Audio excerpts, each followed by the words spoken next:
N y un M, sino directamente se va a la etapa clínica y en qué consiste cada una de ellas.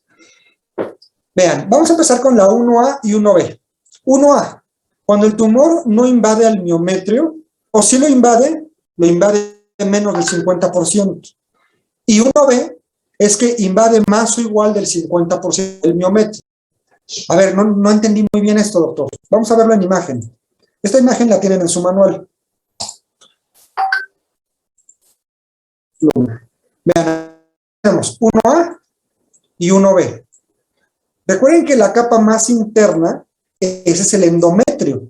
La capa más gruesa de todo el útero es el miometrio, toda la capa muscular.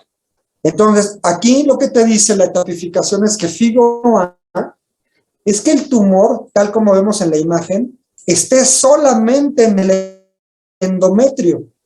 O te da la opción de que pueda infiltrar al miometrio, pero que no llegue al 50%. Es decir, que sea menos del 50% de infiltración miometrio. ¿Sí? 1B te dice que invade al miometrio, vemos cómo lo invade, y lo invade más o igual del 50%. Más o igual del 50% del miometrio. ¿Sí? Entonces, no nos las tenemos que aprender, pero sí saberla interpretar. ¿Eso cómo vas a saber? Cuando lo operes. Tú con la biopsia no puedes saber si es 1A o 1B. Es hasta que lo operes. Por eso es que la etapificación es quirúrgica. O sea, forzosamente se tiene que operar para saber qué etapa clínica es. No puedes saber. Nada más con la biopsia, sí es cáncer, pero no sabes qué etapa clínica es. Aquí nos quedamos con la imagen. FIGO 2. FIGO 2. Que invada, por ejemplo, gracias. Que invada al estroma cervical. Y se acuerdan que eso lo habíamos comentado cuando vimos CACU, que decíamos que en CACU hay una histología que es poco frecuente, que es el adenocarcinoma endocervical. Entonces, cuando ustedes tengan un adenocarcinoma endocervical, aguas, porque puede ser primario de cervix o puede ser uno de endometrio en un FIGO 2 que se esté metiendo hacia el cervix y que te haya salido por eso adenocarcinoma. Ojo con eso. La etapa 3, 3A y 3B. Vean, 3 que ya pasó a la serosa, o sea, ya salió más allá de la serosa del útero. O bien, que ya infiltró a los anexos, ya sea por contigüidad o de forma salteada, pero el que estén involucrados los anexos. 3B, que llegó a la vagina. O bien, aquí no tanto, pero que por ejemplo ya está infiltrando a los paramétrios. Vamos al manual, que es prácticamente lo mismo. Nada más que aquí les quise poner una imagen para que la entendiéramos. Vean, 1A, sin invasión al miometrio o menos del 50%. Más o igual del 50%. 2, que invada el estroma cervical. 3A, que invada la serosa o anexos. 3B, que llega a la vagina o paramétrios. Y en la imagen no se veía la 3C, pero la 3C es 13-1 y 13-2. 13-1, que invada ganglios pélvicos. 13-2, paraórticos. Y la 4 tenemos 4A y 4B. 4A, que invada la vejiga o el intestino, pero por contigüidad. Y 4B, metástasis a distancia. Algo que hay que tomar en cuenta es que si tú tienes ascitis, por ejemplo, en endometrio, pero sí lo puede haber, y te sale con citológico positivo, eso no cambia la etapa clínica. ¿Sí? Porque a veces nos podemos confundir y decir, ok, pues era un FIGO 1A, pero como tiene ascitis positiva, eso ya la llama metastásico. No, en endometrio no pasa eso. Aunque tú tengas citológico positivo, no te cambia la etapa clínica. ¿Sí? Entonces, si te das cuenta, para que tú puedas saber la etapa, tienes que operar. Por eso le tienes que hacer la rutina de endometrio previa y por eso decimos que la etapificación es quirúrgica. Ahora, viene el siguiente cuestionamiento. ¿A qué paciente se le tiene que dar adyuvancia después de la rutina de endometrio?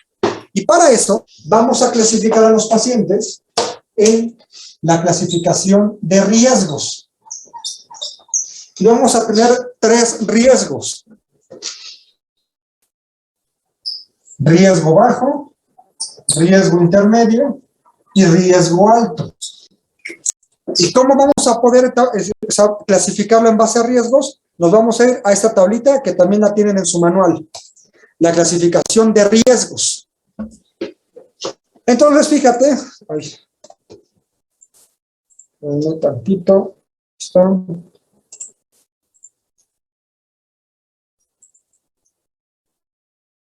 Aquí está, ¿no? La clasificación de riesgos. Tienes bajo riesgo, riesgo intermedio y riesgo alto. ¿Okay? Vean las características de cada uno. Ahorita vamos a hacer un ejercicio para saber cómo lo podemos etapificar. Ahora, si tu paciente entra en el riesgo intermedio, vamos a complicarlo un poquito más. El intermedio, a su vez, se subdivide en dos.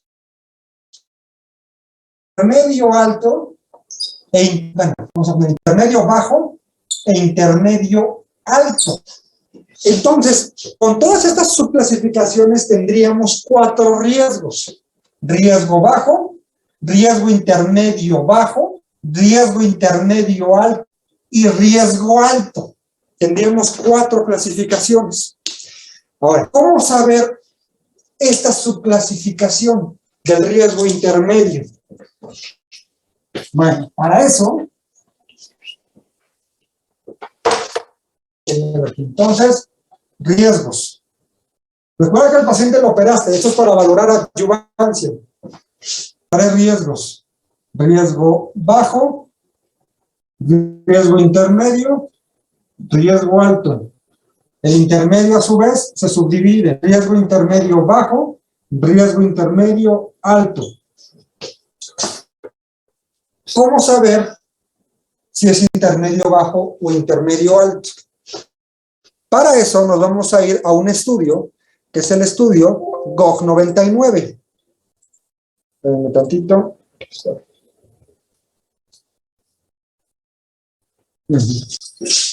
Hay un estudio que salió que se llama GOG 99, que es el que propuso esta subclasificación de los riesgos intermedios.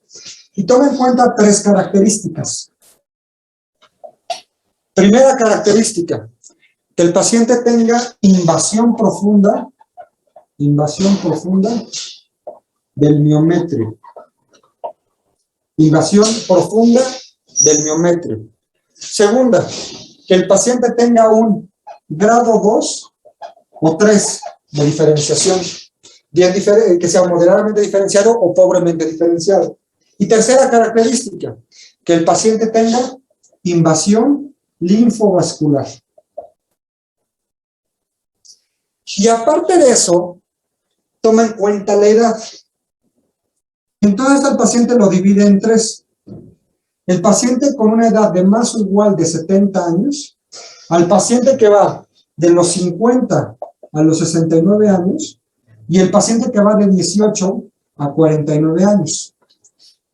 Si te llega un cáncer en el riesgo intermedio, mujer más o igual de 70 años, solamente requiere una característica de estas para poder definir que el paciente está en intermedio alto. De los 50 a los 69, necesitas 2 características para catalogarlo como intermedio alto. Y si tienes de 18 a 49, necesitas de las 3 características para catalogarlo como intermedio alto. Entonces, primero tú clasificas a tu paciente en base a tu tablita de colores que viste hace ratito. En bajo, intermedio y en alto. Y si el paciente cae en el intermedio, te fijas en estas características y la edad del paciente. Si tiene más de 70 años, con una de estas características es suficiente para decir que es intermedio alto. De 50 a 69 necesita 2 de estas 3 características para considerarlo riesgo intermedio alto. Y si es de 18 a 49 necesita tener las 3 características para catalogarlo como intermedio alto. Ahora, ya con todo esto, tú puedes ya catalogar bien en los 4 grupos. ¿Cuál es el tratamiento para todos estos? Riesgo bajo. El paciente va para pura vigilancia. No amerita adyuvancia. Después de la rutina de endometrio, va para vigilancia. Riesgo intermedio bajo. También va para vigilancia. Riesgo intermedio alto. Va radioterapia adyuvante. Riesgo alto. Acá hay dos opciones. Le puedes dar quimio más radioterapia adyuvante y después de que terminas, le puedes continuar con más quimioterapia adyuvante. O la otra opción es que te vayas con pura quimioterapia. Son las dos posibles opciones. Quimio radio adyuvante y después quimioterapia adyuvante. O la otra opción es adyuvante. Esto a lo mejor, nada más para que lo sepan un poquito. Este esquema fue el que propuso el estudio que se llama Portec 3. Y este esquema se propuso en un estudio que se llama GOV 258. ¿Qué es 258? Sí, 258. GOV 258. Entonces, ya con todo esto, tú vas a valorar la adyuvancia. Esto es para valorar la adyuvancia. Vamos a hacer un ejercicio para que todo esto quede un poquito más claro. Vamos a compartir la pantalla y nos vamos al final de su capítulo de endometrio. Tienen casos clínicos, léanlos. Y vámonos a la pregunta 45. Y vamos a ver qué dicen ustedes, qué tratamiento es el que tiene esta paciente. Vamos a poner las características de este lado y me van ayudando. Miren, es una mujer de 71 años que la operaron de una rutina de endometrio. Le hicieron histerectomía, hicieron rutina de endometrio. Le hicieron histerectomía, salpingofarectomía bilateral y la linfadenectomía. Y en el reporte de patología salió un adenocarcinoma endometrioide de endometrio. Fue un adenoendometrioide. Endometrioide. Características del reporte de patología. Invasión a los 2/3 del miometrio. Invadía los 2/3 del miometrio. Era un grado 1 sin invasión linfovascular. Grado 1 sin invasión linfovascular. Así te llega el... Así, bueno, es esto, vaya, ese ejercicio sí me pasé un poquito, porque este no es tanto de médico general, es más, llegan a nosotros. Pero está bien que sepan ustedes clasificarlo, y está fácil, vean. Nada más apóyense en sus tablas. Eso, así me llega el paciente a la consulta de primera vez de oncología, operada. Y yo voy a definir si amerita adyuvancia o no amerita adyuvancia. Vamos a hacer el ejercicio, ¿parece? Vamos a poner nuestra tablita, esta. Primero vamos a tratarlo de catalogar. ¿En qué riesgo entra? ¿Bajo, intermedio o alto? Pluma. Bueno, ¿qué etapa clínica es? ¿Alguien sabe qué etapa clínica es con esto? Para empezar. 1B. Exactamente, es 1B. ¿Por qué? Porque invade 2/3 del miometrio, o sea, más del 50%. Pero no llega a estroma cervical, no llega a serosa o no te lo ponen. Entonces es un FIGO 1B. De ahí partimos, es 1B. Entonces vamos a ver en nuestra tablita en qué característica entra. A ver, si se dan cuenta lo tenemos acá. FIGO 1B y aquí también FIGO 1B. Entonces, ¿o es intermedio o es alto? Ahí entra. Siguiente, ¿qué histología es? Es un adenocarcinoma endometrioide. Entonces, si nosotros nos fijamos, histología endometrioide, y abajo también histología endometrioide. Siguiente, el grado, es grado 1. Entonces, entraría, todos de acuerdo que entrarían en riesgo intermedio. ¿Todos de acuerdo? Porque aquí en alto tendría que ser grado 3. Es intermedio, un riesgo intermedio. Ahora, ¿qué habíamos dicho en el riesgo intermedio? Lo tenemos que subdividir. Intermedio bajo o intermedio alto. Y para eso nos íbamos a fijar en esas características. El paciente tiene 71 años, entonces entraría en este rango. En más o igual de 70 años. ¿Y qué nos dice? Con una sola característica lo catalogaríamos como intermedio alto. Algunas de estas tres características, vamos a ver si tiene alguna de estas características. Invasión profunda del miometrio, sí la tiene, porque porque te está diciendo que invade hasta los 2/3 del miometrio, entonces sí la tiene. ¿Grado 2 o grado 3? No. ¿Y tiene invasión linfovascular? No. ¿Pero qué nos decía el GOV 99? Que si la paciente es más o igual de 70 años, con una sola característica, lo catalogarías como de riesgo. Entonces, esta paciente del caso clínico es un riesgo intermedio alto y el tratamiento sería radioterapia adyuvante. ¿Ok? Está padre, ¿no? Entonces, la respuesta a esa pregunta, aquí la tenemos, le dice, ¿cuál es el tratamiento a seguir? Entonces tú dirías, ok, pues es radioterapia adyuvante. Esa pregunta está elevadita, o sea, no es así como, esto, pues seguro que ningún médico general lo sabría, ya, pero ustedes ya sabrían cómo hacer este abordaje. Esto ya es pregunta para nosotros, los oncólogos, ¿sí? Pero está padre, o sea, que se den una idea de cómo nosotros etapificamos, clasificamos y definimos si el paciente requiere adyuvancia o no. Le cambiamos la edad, pongamos que tenía 50 años. Entonces, 50 años tendría que tener 2. Y como no tiene 2, entonces sería intermedio bajo. Y el paciente pasaría a vigilancia. ¿Ven la importancia de la edad? Entonces, así es como nosotros definimos la adyuvancia en endometrio. No se tienen que aprender esto. No. Pero saber que, para saber la adyuvancia en endometrio, tenemos una tablita para clasificarla en riesgos y en base a eso definir el tratamiento. Y, por ejemplo, en el examen pudiera venir algún caso clínico, pudiera. Se van a apoyar en su mano y en su tablita. Lo más importante no es que se aprendan las cosas de memoria, sino que sepan dónde buscar y qué hacer. ¿Sí? Eso es lo más importante. De nada tiene caso que se aprendan algo de memoria y que después se les olvide. Así sepan, ok, se operó, ¿necesita adyuvancia o no? Y para eso nos vamos a esta tablita. Muy bien, ¿alguna pregunta de endometrio no metastásico? ¿Todo bien? Está padre, está fácil, o sea, lo catalogas y ves qué tratamiento es.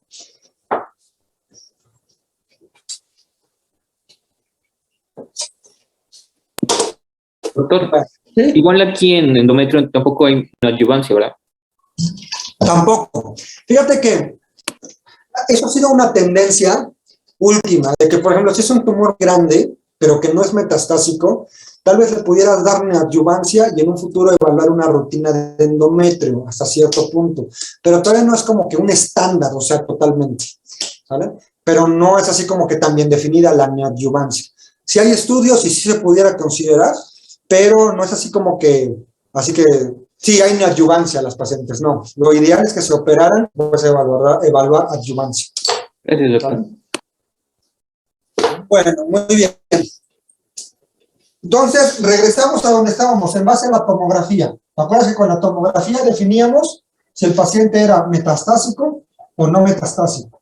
Ya si era metastásico, recuerda la rutina de endometrio y en base a la clasificación de riesgos, definir la adyuvancia, ¿no? Es lo que acabamos de ver ahorita. Ahora, ¿qué pasa en el contexto metastásico? Pues prácticamente aquí las posibilidades de curación son nulas. Recuerden que en el contexto metastásico la finalidad es meramente paliativa. Y el tratamiento para el metastásico va a ser pura terapia sistémica. ¿Qué le puedes dar? Se le puede dar quimio, se le puede dar inmunoterapia, se le puede dar hormonoterapia. Estas solo sin receptores hormonales positivos, al igual que mama. Por ejemplo, endometrio también puede expresar receptores de estrógenos o de progesterona. Y en caso de que los tenga, pudieras evaluar darle hormonoterapia, darle letrozol o anastrozol en un momento dado. Fíjense, tiene también mucha similitud con mama en el contexto de que también le puedes dar terapia anti-HER. Solo sin HER2 sobreexpresado. 3 cruces. Entonces, también pueden expresar HER2 y si lo tuviera sobreexpresado le puedes dar terapia anti-HER. A lo que voy es que es puramente tratamiento sistémico. Realmente para nosotros los oncólogos, los metastásicos son los más fáciles, porque aquí no operas, o sea, va para puro tratamiento sistémico, ¿ya? A veces las situaciones más complicadas son las localizadas o las locarregionales. Para definir, primero le doy neo, ¿O primero se opera? ¿O qué hago? Ahí es donde a veces nos batallamos un poco. Pero si es metastásico, fácil. Metastásico, pura terapia sistémica. Bueno, fácil para uno, no tan fácil para el paciente, porque pues es metastásico. Pero sí, o sea, para la toma de decisiones es mucho más fácil para nosotros que sea metastásico. Porque entonces ahí no operas, o no vas a dar radio, solamente en el contexto paliativo, pero si no, no das nada de eso, te vas a puro tratamiento sistémico. ¿Ven? Bueno, con esto terminamos endometrio. ¿Alguna pregunta de endometrio? ¿Todo bien? Está padre endometrio.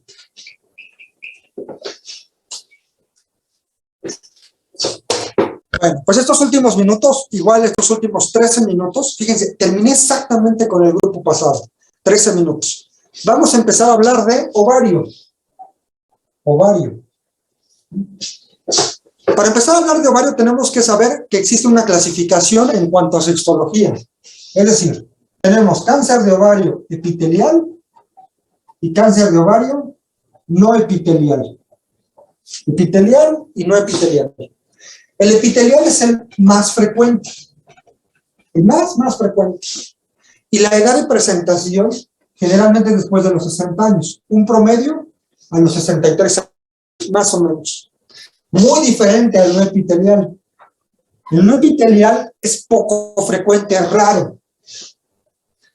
Y la edad de presentación es en pacientes jóvenes. Entonces, si ustedes tienen un cáncer de ovario,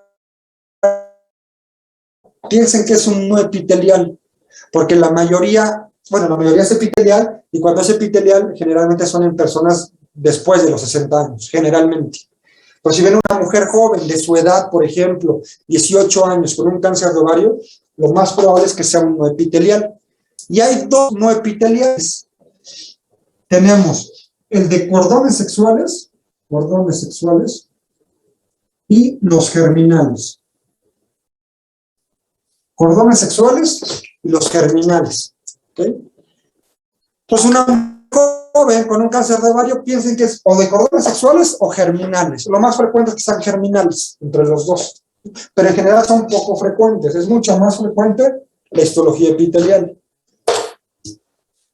Ok, entonces ya con esta clasificación podemos entender cómo tendría que ser el abordaje diagnóstico. ¿Cuál va a ser el paciente que te llegue de cáncer de ovario? ¿Se acuerdan que en endometrio era el sangrado, posmenopáusica, obesa, nulípara? En ovario es al revés. Fíjense que uno de los factores de riesgo para ovario es el que haya sometido a un tratamiento de fertilidad. Sobre todo, por ejemplo, con citrato de clomifeno, que hayas recibido el tratamiento para tener bebés, eso sí te pudiera favorecer el riesgo de desarrollar cáncer de ovario. De hecho, aquí los anticonceptivos son protectores para que desarrolles cáncer de ovario. ¿Cómo te llega la paciente con cáncer de ovario? Ay, doctor, piensa que me siento una masa, una bola, un masacote. Voy a bajar un poquito la cámara. Me siento un masacote aquí en la fosa ilíaca, una masa en el abdomen. Entonces, esa es una de las manifestaciones más frecuentes. Masa pélvica o abdominal. Otra de las manifestaciones más frecuentes. Ay, doctor, de repente me estoy inflar del abdomen. Distensión abdominal. O ascitis. Es muy común que ovario haga ascitis. Muy común. Porque se acuerdan que ovario tiene un tipo de invasión. ¿Alguien se acuerda qué tipo de invasión es ovario? Eso lo vimos hace muchísimo tiempo. Que decíamos que había invasión hemática, invasión linfática, invasión por contigüidad, que era por cavidad. ¿Alguien se acuerda? La invasión transcelómica. Entonces, mesotelioma y ovario hacen mucho este tipo de invasión transcelómica. Y por eso es que genera mucha citis. Y por eso es que el mesotelioma genera mucho derrame pleural. Entonces, distensión abdominal o citis. Es común que las pacientes con ovario, ay doctor, ya no puedo ni caminar de todo el agua que se me está acumulando. Es algo muy común en los ovarios, muy, muy común. Siguiente. Ay, voy a dejar de compartir la pantalla. Siguiente. Ay, dolor, doctor, me duele el abdomen, me duele la pelvis. Dolor abdominal o pélvico. Esas son las tres principales características del cáncer de ovario. Una masa, distensión abdominal, ascitis o dolor. ¿Sí? Se pudieran agregar otras dos cosas, como por ejemplo, sensación, no, plenitud postprandial, plenitud postprandial, porque están de acuerdo que el tumor y el líquido que se está formando está empujando los demás órganos. Entonces puede estar empujando el estómago, los intestinos, y el paciente se llena rápido. Entonces tiene plenitud postprandial. O la otra, esto es algo muy común, pacientes, no, pues tengo estreñimiento ya desde hace muchos años, o desde hace muchos meses, porque la metitis, porque el mismo tumor está comprimiendo los intestinos. Así te llega el paciente hecha de cáncer de ovario. ¿Qué tendrías que hacer tú como médico general? ¿Qué estudios tendrías que mandar a pedir en primera instancia? Yo te recomiendo, primera instancia, 2 estudios.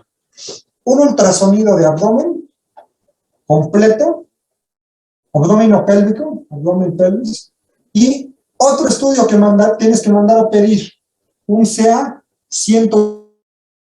Iníciale con estos. Ultrasonido de abdomen y un CA 125, un marcador tumoral. Aquí sí es muy importante el marcador tumoral en ovario. ¿Se acuerdan que en endometrio su papel estaba un poco discutido? Pero en ovario sí tiene un papel muy importante el CA 125, muy, muy importante. Ahora, si es mujer joven, vayámonos a la clasificación inicial que veíamos, que hay que pensar que pudiera ser o uno de cordones sexuales, o un germinal. Entonces, si tú tienes estos síntomas en una paciente joven, oye, no va a ser un cáncer de ovario germinal o de cordones sexuales. Entonces, aparte de pedir tu ultrasonido de abdomen y pelvis y tu CA 125, pide estos marcadores adicionales. Los cordones sexuales elevan un marcador tumoral que se llama inhibina. Inhibina. Entonces pídele inhibina. Y además en los germinales es muy similar a testículo. Pídele alfa-fetoproteína, fracción beta de HCG y una DHE. Y aquí me recuerda una serie médica, no me acuerdo cuál de las series, ¿cuál fue? Hay una serie que se llama Night Shift, que sale en TV Azteca de lunes a jueves a las 10:30 de la noche. Y en uno de esos capítulos llegó una niña con mucho dolor abdominal y le pidieron una prueba de embarazo. Y la prueba de embarazo salió elevada, entonces dijeron, está embarazada. Y la niña, no, pero si yo no he tenido relaciones, yo soy virgen, y nadie le creía a la chavita. Tomen en cuenta que la fracción beta se puede elevar por un tumor germinal. Y efectivamente, fue un cáncer de ovario germinal. Entonces recuerden esto, no siempre es embarazo, puede ser un germinal. ¿Okay? Entonces, primeros estudios, ultrasonido de abdomen y pelvis y CA 120. Y si la paciente es joven, piensen, puede ser uno de cordones sexuales o un germinal, y pídanle estos 4 marcadores: inhibina, alfa-fetoproteína, fracción beta y deshidrogenasa láctea. Ahora, estos estudios te salen positivos. ¿Sabes qué? El CA 125 está elevado, o ¿sabes qué? El ultrasonido de abdomen me dice que hay una masa en el ovario. ¿Qué estudio yo te sugiero que complemente? Una tomografía. Y yo te recomiendo que la pidas completa. Tomografía, tórax, abdomeno, pélvica, simple y contrastada. La NCCN te dice que de tórax solo si es necesario. Es decir, la NCCN te dice, ¿sabes qué? No le pidas tomografía de tórax. Solamente pídele tomografía de abdomen y pelvis y tórax en caso necesario. ¿Cuál sería este caso necesario? Que el paciente tuviera sintomatología respiratoria. Yo te aconsejo que la pidas completa, ¿sí? Porque de todas maneras, cuando llegue con el oncólogo, le vamos a pedir tomografía para descartar que no haya lesiones pulmonares. Pero si ves que el paciente está no tan bien económicamente y apenas si se puede hacer la tomografía de abdomen y pelvis, yo te recomiendo que mínimo le pidas una radiografía de tórax. Sobre todo porque el paciente se va a operar, entonces va a necesitar una valoración preoperatoria y va a necesitar una radiografía de tórax. Pero también nos puede ayudar a descartar que no haya lesiones pulmonares, que no haya derrame pleural, que no haya tumor en pulmón. Entonces, yo te aconsejo tomografía completa, pero si no, pues le puedes pedir una radiografía de tórax y la tomografía en pelvis. Ok. Bueno, aquí vamos a hacer un paréntesis. Paréntesis a los estudios. Con el estudio médico general, recuerda, se hacen 95 del medio. Si es joven, esos marcadores. Si estos te salen positivos, complementa con una tomografía. O bien, si no tiene tanto dinero el paciente, tomografía abdomen y pelvis y una radiografía de tórax. Hacemos un paréntesis. Existe algo que se llama tumor de Krukenberg. ¿Alguien ha escuchado este tumor? El tumor de Krukenberg. A lo mejor en gastro, algunas veces los dijeron, o en gine, tal vez, no sé.